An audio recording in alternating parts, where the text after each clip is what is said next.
Welcome to Super Simple Chats, Rest's very own podcast. We will be speaking to industry experts about all things super, trying to make it understandable and relatable for everyday Aussies.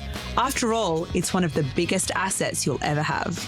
We're recording this podcast on Gadigal land. We pay our respects to elders past and present. Any advice you hear on this podcast is general in nature and doesn't take into account your financial situation, needs or objectives. Issued by Retail Employee Superannuation Pty Ltd. Before deciding to join or stay, consider the relevant PDS and TMD at rest.com.au/PDS. Before we started this episode, we undertook some research. We did. And we spoke to everyday Australians around what does retirement look like for them. One of those was a gentleman who is still working full-time and he wants to transition to retirement, but only for the purpose of fishing all day long. That's nice. And having coffee with his friends. Then we had another lady who we spoke to and she's retired. She's full-time retired now and her plan is to have all her time with her fur babies and to catch up with friends for coffee and walks. Then we had our third person we spoke to, and this one was a little bit different and it was more around doing a slow intro into retirement where she's working 3 days and then she's got the 2 days off and she gets to enjoy doing things like art classes and going to ceramics. And so a very different way to think about retirement. So then Kerry and I spoke about that and realised just how different everyone is in how they're thinking about retirement and what they want for their retirement. But one thing was clear is it's really hard to find a way through it or a way to understand what are the steps I need to take to even be thinking about any of those options that I have available, to transition, to work full-time, to do it part-time, to fully retire. And so that's what we'd like to cover and talk to you today about. We're going to break down how to plan for retirement into 3 simple steps. 1, we're going to visualise and plan for your retirement. 2, we're going to figure out your budget and spending. And 3, we're going to look at some smart tips to help you get ahead with your balance. And we're going to do it all with the help of one of our experts here at Rest. Pete, welcome to the podcast. Thanks for joining us. Thank you, Kate. Thanks, Kerry. It's great to be here. So let's start with step 1, Pete. So visualising and planning your retirement. Like, I have to admit, it's really hard to know what retirement is going to look like. What's your tips on, getting started with that?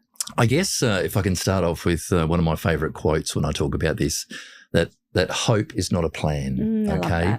I do too. It's one of those things that, a lot of us sort of, hope's great, but it's not a plan. So I guess the best place to start, Kerry, is timing. All right. So thinking about when do you want to start your transition to life after work? From your current work life and the pace that it's at, when do you want to start moving to something slower? When do you want to start downshifting, as is becoming a bit more of a common term in your work life? And at what age will you start that? That's a very big question, because once you've identified that age, you can then work back from there to see how long you've got before that transition period starts. And you start to put some structure around it all. So I think many will agree that, if we want to do some things, we've really got to be intentional about it and make sure that we get to do the things that we want to do. And without intention, hope just may not get us there. I love that. I love downshifting as well. I haven't heard that. Yeah. Heard of downsizing, but not downshifting. Is that sounds like it's more related to work, is it? I'd love to claim it as my own little piece of terminology, but I confess I'm a bit of an avid podcast listener. And there's some other fantastic podcasts around, and that's one of the terms that's being used at the moment. So you're living your dream today, Pete. Living your dream. I am living my dream. So, Pete, how do we know when we can retire? How do we find that magic number? Great question. Yeah, exactly. And that number is going to be different for everyone. So there's no one magic number. Some people love their jobs and will stay and keep doing that for as long as they can. That's us, because we love our boss is watching. Yeah. So, yeah. I guess I better say the same thing. But they do. It's which is a great thing. If you enjoy your job, you want to keep doing it for as long as possible and get paid for it. Why not? And people keep doing that in that situation until they feel that the time is right to move to something else or move to life after work. But we have to remember that for many people out there who are in physical roles, they may need to retire earlier. Their body may be telling them, hey, it's time. So they need to plan for an earlier retirement than some others. So once you have an idea of when your life after work will start, you can then go through and perhaps work out how long it may last. So, many may have 20 to 30 years in a life after work. Yeah. It's a long time. Long time to keep your money lasting that long, isn't it? Quite right. How do I start to get a sense of how much money I'm actually going to need when I retire? Firstly, you've probably got to understand what you want to do, what your lifestyle is going to be like in your life after work, because let's be honest, you've got to pay for it, okay? So the first thing I would suggest, and the first thing I'd love you to once again give me your thoughts on, is what are your workday daydreams? So, think about Wednesday afternoon, you've got a couple of, maybe a paper to write, maybe some phone calls to make, maybe some tasks to do that might not be at the top of the list of things that you want to do. And as we do, we sometimes drift off and think about other things we'd rather be doing somewhere else and doing that thing that we might daydream about doing. So what are those things for you? Yeah, look, pickleball? Definitely pickleball. Pickleball? Yeah, I'm mad into pickleball, so that is where I would start. Okay. Yeah, I don't think I can earn money from pickleball, so I'll have to try and see how I downshift Still got time to accommodate for that, I guess. Put yet after that, Kerry, because, who knows, it might be Olympic sport. You guys have got plenty of time for it to qualify. Be. What about you, Kate? I wish this wasn't my response, but it is. It's the first thing that came to my mind. I would just love to be able to drink coffee by myself for weeks on end if I could, and just have time to myself, just because life is really hectic at the moment. And one of the things I love the most is just reading and having coffee. It's pretty simple for me. It's usually alone time when I'm in my daydreaming at work. It's definitely not pickleball. And that tells us that, it's going to be different for everybody, right? So very, very rare that it's going to be same for two people in a row. So, the next thing I guess I'd suggest is write these things down. Start your life after work list. I love that. I'm a little bit ahead of you guys. You probably don't believe that, but it's true. A little bit closer to retirement. Thank you. I love you. Thank you very much. But, imagine the list of things that you'll fill your life with after your full-time working careers if you start that list now. And that's really interesting because I remember when my dad, started retiring and, he left his job thinking he'd be able to get another one. And that didn't happen so quick. And I guess then he had to transition pretty quickly. But, he was doing things like volunteering to try and fill that gap of work that he had at the time. He was trying to do social clubs to try and, meet people and network and do things like that. So there's different things that you can start perhaps thinking about what you might be doing. I guess, looking to perhaps what your parents did or what other, friends, are thinking that they might like to do. It is all different for everyone, though. It is all different for everybody. I've got a great role model for retirement in my life, my father-in-law. He's been a volunteer back in Adelaide at one of the museums in Adelaide for over 20 years. And he loves it, absolutely loves it. And it really fills his cup.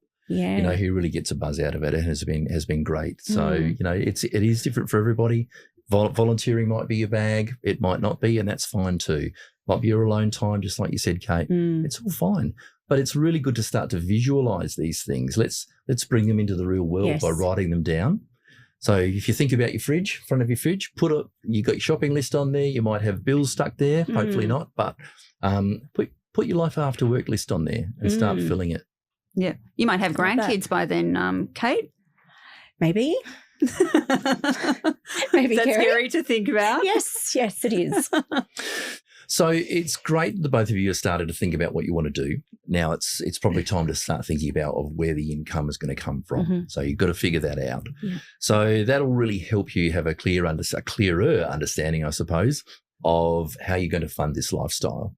And I understand we've got another session, retirement income session, which we'll talk more about that in detail. Yeah, stay tuned for that one. Yeah, excellent. One last thing I'd like you to consider when you're preparing for, or when you're thinking about preparing for life after work, is to how your lifestyle might change during that period of life after work. So the things that we might experience in our, late 50s, 60s, maybe early to mid 70s, they're perhaps going to be a little bit different from what we experience and what life looks like in our late 70s, 80s and beyond. things like travel, sport and hobbies, they may not, but they may become a little bit more challenging as time goes on. So it's really important to understand sort of what our spending patterns might be when our lifestyle changes further on down the track, whether we're spending as much, in those later years as we did in the early years of our retirement. So, giving a bit of thought to that as well is really important. And what we do might change as well. Like, Kate, your kids might be grown up. You might have grandbabies by that stage. You could be, your life could look a little bit different to what it does now in terms of how you're spending your time and what you're spending money on. I certainly hope so. I think that, yes. It's interesting, actually, when you were talking about that. It's easy to forget when we're getting older that things do start to change, and the things that we're doing today are not the same things that will necessarily carry forward, and what we value spending time on actually changes as well. And so that was really interesting for me, the way you said that, and around thinking through that part of retirement, which is what you value and where you want to spend time, also should be considered when thinking about what income and budget you needed, rather than just the things. We went out and asked everyday Aussies what they knew about retirement. Have you thought about retirement? No. I think about that a lot. What am I going to do when I'm done working? I actually haven't thought about it. I just don't know. I don't know how the whole process works. I think maybe we're kind of young. When would you like to stop working? Like, when are you like, I'm done, I want to retire? Ideally, probably around my 50s, 40s. Okay. I want to be able to state when I want to retire. As long as I'm capable and I'm doing my job and I'm still getting my job satisfaction and keeping my sense of self. Now I think we're at the second stage that we spoke about and introduced. So the second step here is all about figuring out your budget and spending. Yep. And we might have 20 or 30 years once we're retired that we need our money to last for. It's a long time. How do we approach that, Pete? Give me some tips. So one of the tips I might start with is getting your head around your spending habits now. Have a reasonable focus on that for, the next fair few years, so that you're really thinking about these things and how it looks like now and how it might change. Then think about how your spending patterns might change in life after work. What are you going to do differently? How are you going to spend differently?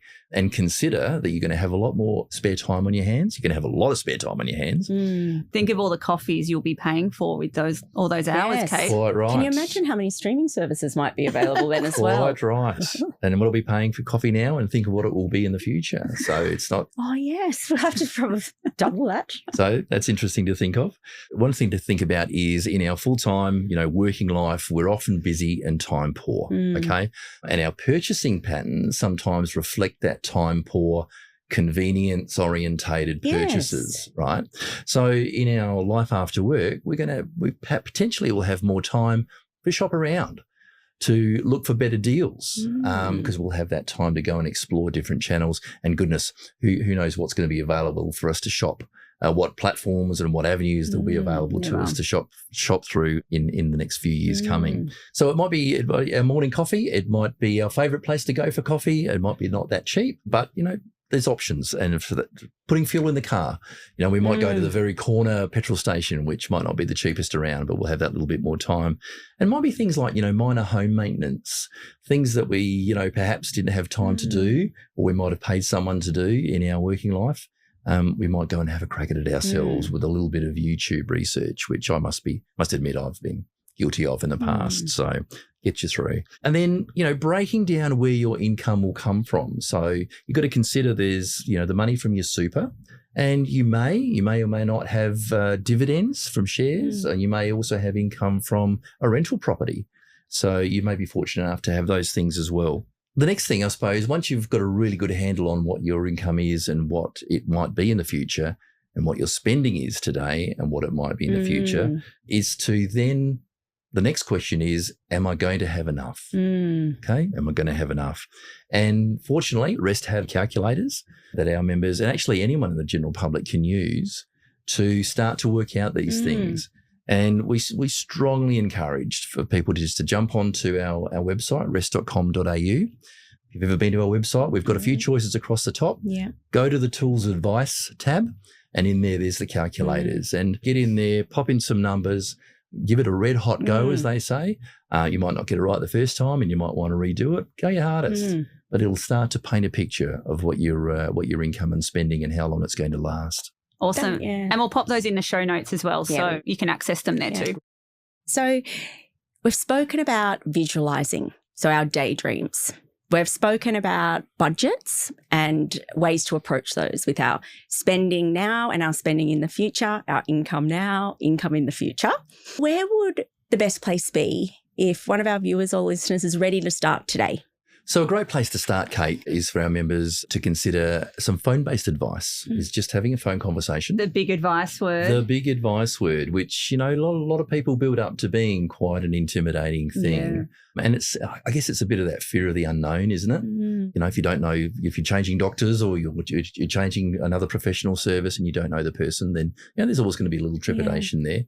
But I can vouch they are all human beings and very warm ones indeed in our advice team, in our specialist team.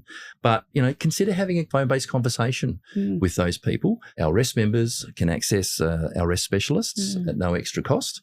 And if there is a need, then they can put the members in touch with one of our financial advisors who will explain if there are any costs. They will explain them in full prior to any work being done. So that's really important for our viewers and members to understand. It is such a valuable service. It really is. It will be a great conversation just based off the work that they do. It really is. You do it in the comfort of your own home, in the quiet, peace and quiet, no distractions. Grab a notebook just to write down some notes, and you do it at your own pace. And they are a wonderful, wonderful bunch of people. Yeah, they are. They're great. And I think there's actually a booking form on the website as well that we can pop in the show notes as well. So you can actually book a time that suits you online as well. Absolutely. It's really easy to use. Yeah, great. So we've just gone through step 1, which is planning and preparing. Step 2, which is understanding how your spending habits impact your plan. So now we're going to move into step 3, which is all about smart tips on how you can get ahead and boost your balance. What do we need to think about, or what can we do to start doing that? I guess the first thing I'd say, Kerry, is it's never too late. Okay, it's never too late to do something and take some action. So there's always something our viewers can do. It's no longer that it's a case of, work, and then stop. Right? Everything's changing these days. And that concept that we spoke of before in downshifting, that's you'll probably hear a lot more of that word in the future by people a lot smarter than I am. Yeah. You may go from full-time work. You may then transition to maybe part-time or casual work before you finally get to full-time life after work. Yeah. Or you may go from full-time work to maybe full-time retirement, full-time life after work. And then after a period of time, you may decide, I might just step back into the workforce. All those things can work for different people. And I feel like, Pete, there's, I guess, the trend that comes up of, well, it's not even a trend. I think we all think about it like, I wish I'd done something sooner. Yet at the same time, we still haven't done anything. So, what can we do? And then we don't because we're scared that we haven't done enough. I know. And then it's like, is it even worth doing? So let me ask you this question. What's stopping you take a step now and filling out that list? Isn't that that is such a great question because even working in super, I know I need to do it. Yes. I know it needs to be done and I still don't sit down and do it. It's almost like you need to put in your calendar and go, right, on Friday afternoon, I'm just going to have a glass of wine and do that. I'm going to ring you both next week and see if you've done it, right?